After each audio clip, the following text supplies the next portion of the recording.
welcome to Video Voice. We're glad you found time to join us despite all the term paper, slide presentations, career learning packets, book reports, economic journals, yearbook deadlines, physics videos, physics finals, and all the other tests and projects not named.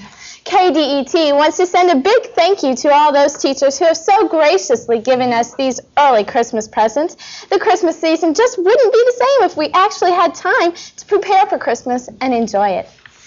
The Christmas Bureau project was wrapped up this week. Here's more.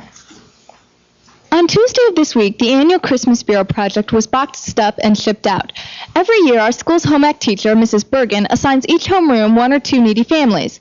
Then the class is responsible for collecting food, money, clothing, and presents for the family. Money must be raised by the classes in order to buy a Christmas dinner gift certificate and also a gift for each member of the family. One extremely popular way of doing this is by having an auction or a bake sale. This always seems to be a big hit because students can purchase their breakfast or lunch and the money goes to a good cause.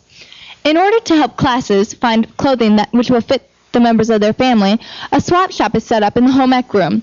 This is a popular activity not only because it allows them to get out of class, but because some actually find it fun to hunt for clothes of the right size. At the end of the project, all of the collected items are boxed up and loaded into a moving van and then will be delivered to the families in time for Christmas. This year was Concordia's most successful year in helping the families. It's a very successful situation. This is my 4th year of working with it, and the people at the Christmas Bureau are very happy with us. They get a truck from North American Van Lines. I think we're the only school that does that. We adopt the most families. We adopted 37 this year, which is 3 more than we did last year. And we had 270 boxes, 1 bag, 1 chair, and 1 tree this year, which is a few more than we had last year. So I think this is the one time that they reach out to other people. It's a good time of the year. It's Christmas time. They like to help other people. They realize that some families are not going to have as many presents and not be as happy as they are, and so they share.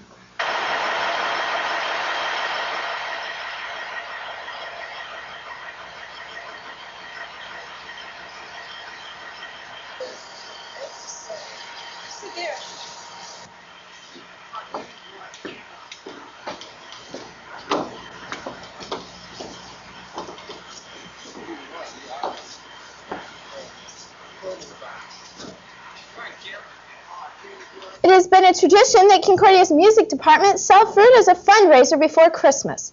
The music department consists of a band and choir students. The goal for each music student is to sell 9 small cases of fruit. The sales have always been a great success because of the large demand of fruit in the winter.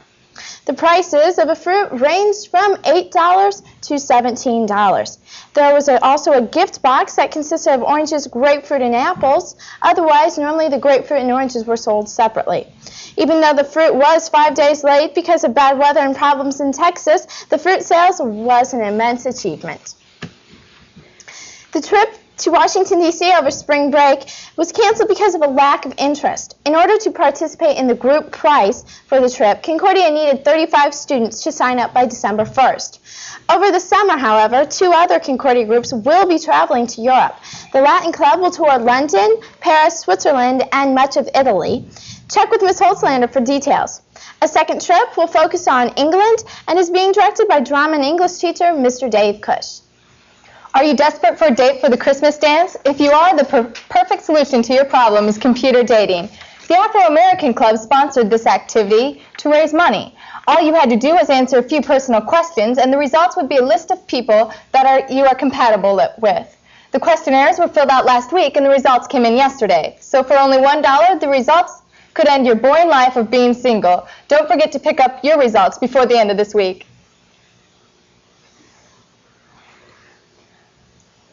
In past years, little has been heard from the Afro-American Club, but this year things have changed. Under the sponsorship of Pastor Belial, the club's membership has increased to 48 people. With this increased interest, the club is now making some big plans. They just finished running a computer dating service for the Christmas dance and are now planning a talent show and a trip to Chicago. Many students are interested in the club because it gives them a chance to learn more about their culture and to discuss issues facing the black community today. If you are interested in joining the Afro-American Club, they meet every Friday after school in Pastor Belial's room, room 104. With Christmas season in full swing, so is the Student Council. Here's Dave Horstman with a wrap-up on the Council's Christmas plans. I used to think that Student Council never did anything important, and now I know that I was right. Well, Student Council does plan homecoming, all the dances, and school spirit events such as the Christmas Assembly, Spirit Contest, and Lucky Fridays. But nearly all of the work on these projects is done through committees. After an opening prayer and the Treasurer's report, these are the major topics which were discussed during the meeting on Tuesday. Freshmen and sophomores need more involvement in the Christmas Assembly skit. Lucky Fridays will be dropped after freshman a prize is awarded. Mr. Reinke, the athletic director, told us about new IHSAA guidelines for sportsmanship.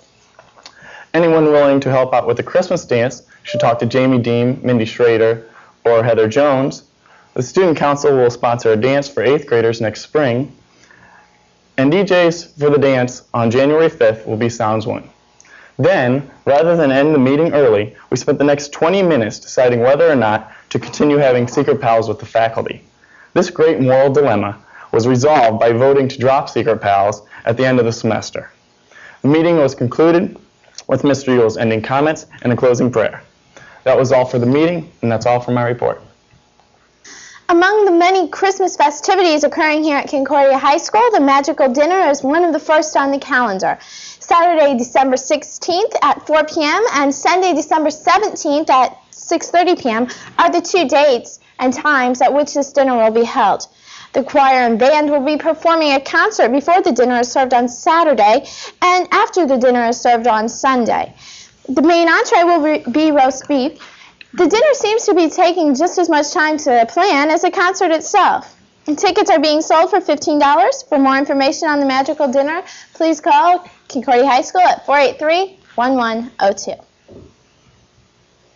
With us today is Dr. Priscilla Lawin, the Director of Student Teaching from Concordia College, Seward, Nebraska. Doctor, could you tell us what your job here at Concordia is? Yes, I'm here to visit the student teachers today, to observe their work, to give them any help I can in their teaching, to work with the cooperating teachers, the classroom teachers who are working with them, and to evaluate their performance. And what exactly do you look for when you're evaluating a student teacher? We look to see that they have good teaching skills, that they get along well with students, that they are interested in helping students learn, and that they do a good job of that. How many students do you supervise, and where around the country do you travel to do this? This year I'll work with a total of about 40 students. In addition to being in Fort Wayne, I'll be in Detroit next semester.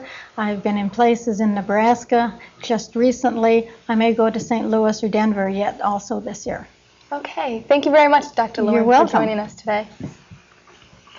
Looking for a job? Here are some available right now.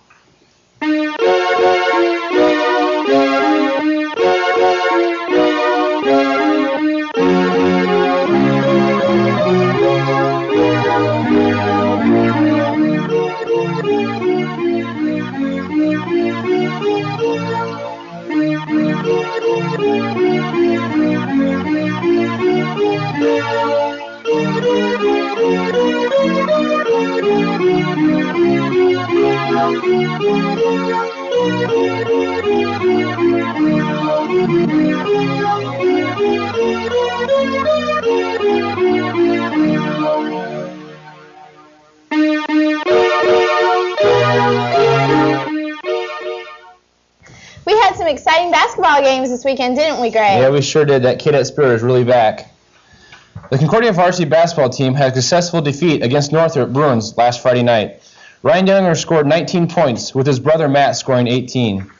Northrop made 14 three-pointers, but still was not enough to stop the Cadet from a sweet victory. The final score was Cadets 92, Bruins 81.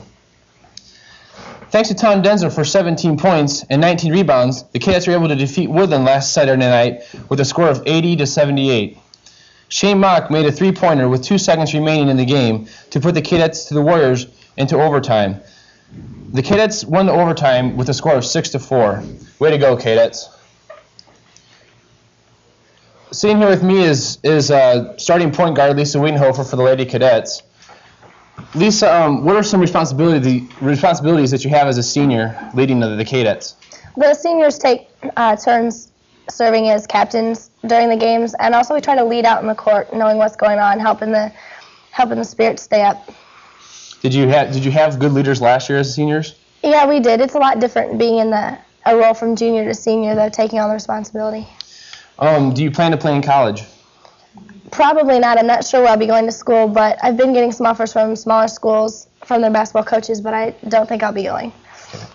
Are you happy with the season so far? The team's really excited. This is the best start that the girls' varsity team's gotten off to ever, and we're really excited about it. Yeah. And how do you feel about last Tuesday's night win, beating Snyder? That was great. We've never beaten Snyder before either, and I live right in the middle of Snyder country, so it was a sweet victory, and it was real close when we ended up winning just by 1. Okay, thanks a lot. Here are boys basketball SAC standings. The Cadets added 2 wins to the overall record and 1 win to the SAC record. This leaves them with 1 win and no losses for the SAC, and 4 wins and 2 losses overall. This record will not change until Wednesday, December 20th, when the Cadets have their next game against Bishop Dwenger at Concordia. The Cadet wrestling team hosted a novice tournament last Saturday. Freshmen and sophomores were only allowed to enter. In all, this was a good showing for the school and the team. The varsity wrestling team has started out their season with a great record, 7-1, with wins against Southside, Elmhurst, and a first-place showing at the Round Robin Invitational. The team will square off with Dwenger tonight. The match is at Dwenger at 6:30. And on Saturday, they will be at the Manchester Invitational. Wrestling will start at 9 o'clock a.m. It may be a long way away, but let's go and show our cadet spirit. Our Chad Jenkins has more on the upcoming bowl games. Here you go, Chad. Although the excitement of high school football has come to an end, the excitement of college football has just begun. I'm here to give you my picks and predictions for the bowl games this year. The best bowl game to watch this year, I believe, will be the Orange Bowl, in which Colorado, 11-0, will take on Notre Dame, 11-1. Although the Fighting Irish will enter this game not undefeated, this game still holds significance for national championship. My pick for this game will be the Notre Dame Fighting Irish. On January 1st at New Orleans will be the Sugar Bowl, which contends Alabama 10-0 versus Miami 10-1. My pick will be Miami because I believe they have a very strong team this year in which they defeated Notre Dame. Although Alabama does have a very strong defense, this will be another fine game to watch. The worst games that will be played this year will be the John Hancock Bowl. This will be December 30th. I wouldn't waste your time watching this one. Or the Peach Bowl, or the Copper Bowl. These games don't have much significance. Now, on January 2nd, the Ski Club of Concordia will embark on an all-day skiing trip to Timber Ridge. It is the first trip for this year under the responsibility of Major Beerbaum and Mrs. Lewis, teachers at Concordia Lutheran High School. However, they will have taken ski trips to different Michigan resorts in previous years. The ski club is open to all students at Concordia. Although there is a limit of 60 students for this trip, information sheets can be picked up from the bulletin board by Student Services. Money, $30 for the trip and $10 for ski rental, and also the parental permit slip are due by Monday, December the 18th. That's all in the sports world. Trudy? Now let's take a look at some Christmas coming attractions.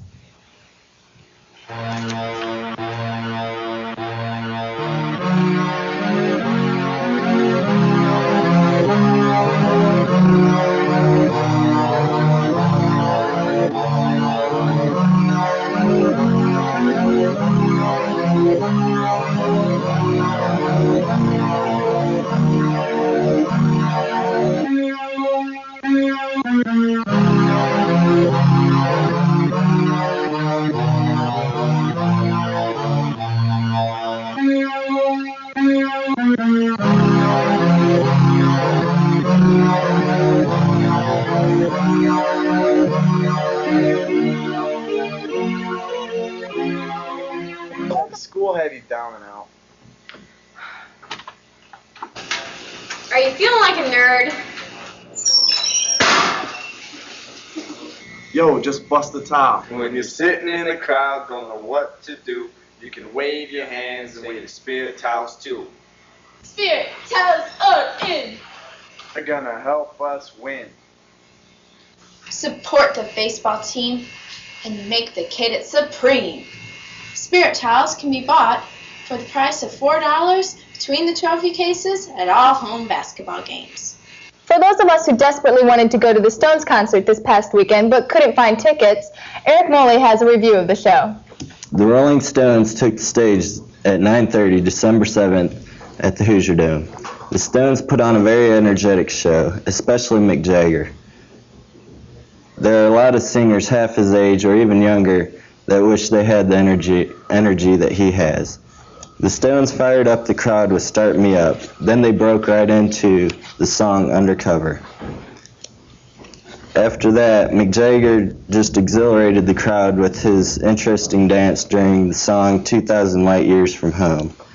Halfway through the show, Keith Richards took the stage and did a couple of songs from his solo album. Finally, the Stones wrapped up the show with It's Only Rock and Roll, and also a great display of fireworks inside the Hoosier Dome. Altogether, it was a very energetic and a tremendously entertaining concert. If the Rolling Stones come near Fort Wayne again, I urge you to see them. Sorry I couldn't update you on their special guest, Living Colour. We didn't make it there in time. Have you ever wondered whose idea it was to bring a tree into your house, light it up, and decorate it with strange ornaments, and then hang silver tinsel on it? Well, our Jennifer Hayes is about to answer some of these questions for you. Just the other day, I was thinking about Christmas trees. You know that tradition that goes back to medieval German mystery plays when they used the tree of paradise to symbolize the Garden of Eden? Well, the plays eventually fade away, but the tree still remains as a symbol. But we use it as a Christmas tree. Anymore, the trees are a commercial industry. They are grown and reaped professionally to be used in tree lots with flashing lights and pushy salespeople. Whatever happened to the time you went to the woods and cut down your own tree? Has the world become so rushed that there isn't time for the little pleasures? Do you ever wonder what happens to the unpurchased Christmas trees? Well, I do. I think that the tree lots just promote the senseless slaughter of our cheap auctioning suppliers, our friends, the trees. It seems to me that they had the right idea in the olden days. I mean, they only cut down the trees that they needed, and the rest of them were undisturbed. It's a simple idea that's not too far out or too impossible. So next year, let's get back to the basics. Just your axe, your tree, and nature. We'd like to leave with a wish of good luck to all the people who will be making a mad dash for our KDET editing machine to make videos next week. That's all for this week. We'll see you back next week on KDET's Video Voice.